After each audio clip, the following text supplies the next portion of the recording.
ఏదైతే వెస్ట్ బెంగాల్లో ఒక మెడికో విద్యార్థిని పైన అత్యాచారం చేసి అతి కిరాతకంగా ఘోరంగా చంపేశారు. ఆమె అర్ధరాత్రి విధులు నిర్వహిస్తుంటే ఒక వేరే సెమినార్ హాల్లోకి వెళ్ళి తమ రిఫ్రెష్ అవ్వటం కోసం వెళ్తే ఇంత ఘోరంగా చంపేశారంటే ఏమన్నాలో అర్థం కావట్లేదు. అంటే సాక్షాత్తు ఒక హాస్పిటల్లో రక్షణ కల్పించిన దౌర్భాగ్య స్థితిలో ఈ వ్యవస్థ ఉందని అడుగుతున్నాను. మరి కేంద్ర ప్రభుత్వం గతంలో సెంట్రల్ ప్రొటెక్షన్ యాక్ట్ అని పెట్టింది, ఎందుకు ఇంప్లిమెంట్ కావట్లేదు అడుగుతున్నాను.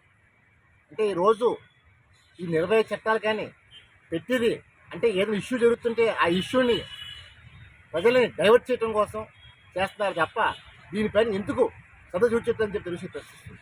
మరి ఈరోజు చంద్రబాబు నాయుడు గారు కేంద్ర ప్రభుత్వంలో కీలక భూమిక పోషిస్తున్నారు కాబట్టి నేను తక్షణం చంద్రబాబు ఒకటే డిమాండ్ చేస్తాను. ఇది ఒక వెస్ట్ బెంగాల్ కాదు, యావత్ భారతదేశంలో అన్ని రాష్ట్రాల్లోనే ఈ సమస్యలు ఉన్నాయి. అంటే గాంధీజీ గారు ఎప్పుడైతే అర్ధరాత్రి మహిళ రోడ్డు పైన స్వతంత్రంగా నడుస్తుందో ఆ రోజే నిజ స్వతంత్రం చెప్పారు. మరి నిన్నే 78 స్వతంత్ర వేడుకలు చేసుకున్నాం. అంటే ఓ పక్కన మనం ప్రజలకు ఏం మెసేజ్ ఇస్తామని చెప్పి నేను కేంద్ర ప్రభుత్వాన్ని ప్రశ్నిస్తాను, అలాగే అన్ని రాష్ట్రాల ప్రభుత్వం ప్రశ్నిస్తాను, ముఖ్యంగా చంద్రబాబు గారు ప్రశ్నిస్తాను. ఎందుకంటే ఈరోజు మీరు ఈ విషయం పైన కూనుకోవాలి, మీపైనే ఉందని చెప్పి మనం చేస్తాను.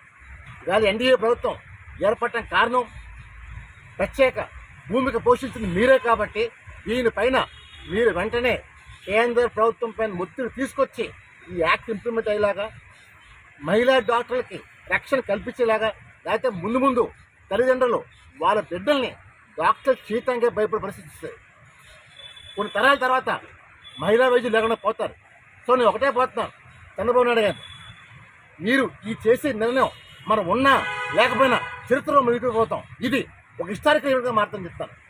అలా ఎవరైతే హత్య చేశారో ముగ్గురు అంటున్నారు, ఒకరినే పట్టుతున్నారు, మిగతా ఇద్దరిని ఏమి పొలిటికల్ ఇన్ఫ్లుయెన్స్ ఏంటి అడుగుతున్నారు. అంటే రాజకీయ వ్యవస్థలో రాజకీయ నాయకుడిగా ఉంటే ఇలాంటి తప్పులు చేస్తే కప్పు పుచ్చడానికి వ్యవస్థలు వాడుతున్నారు. నేను ఒకటే డిమాండ్ చేస్తాను, అలాంటి రాజకీయ లుచ్చాగాల్ని తక్షణం పార్టీని సస్పెండ్ చేయాలి. ఇవాళ ప్రజాస్వామ్యం కోసం ఏ అన్యాయం ఒక మహిళకి కాదు, ఎవరికి జరిగినా, ఒక మెడికల్ విద్యార్థికి కాదు, ఎవరికైనా సరే తప్పుగా ఉండాలి. ఇలాంటి వారికి శిక్ష స్పాట్లో జరగాలి తప్ప ఎట్టి బస్సులో ఆలస్యం కాకూడదు.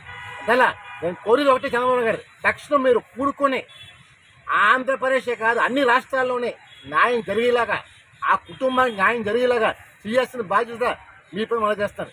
నేను చేస్తున్న ఈ పోరాటం నా కోసం ఎవరి కోసం కాదు. ఇది ఒక మహిళలకి ముందు మన భారతదేశంలో మహిళలు గౌరవించే భారతదేశంలో జరుగుతుందంటే రేపు విదేశీ సంస్కృతిని ఆంధ్రప్రదేశ్ కాదు భారతదేశం వచ్చిన ఆశ్చర్యపోవట్లేదు.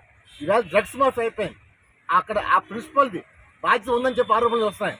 అంత తక్షణం మీరు ఇంటర్ఫీర్ అయ్యి ఆ కుటుంబం న్యాయం చేసి ఈ సెంట్రల్ ప్రొటెక్షన్ యాక్ట్ ఇంక్లూడ్ అయ్యేలాగా, అలాగే ఇలాంటి చట్టాలని ఖచ్చితంగా అమలు పెట్టేలాగా చూడమని చెప్పి చంద్రబాబు గారు డివి రామ్ డిమాండ్ చేస్తారు. జై హింద్.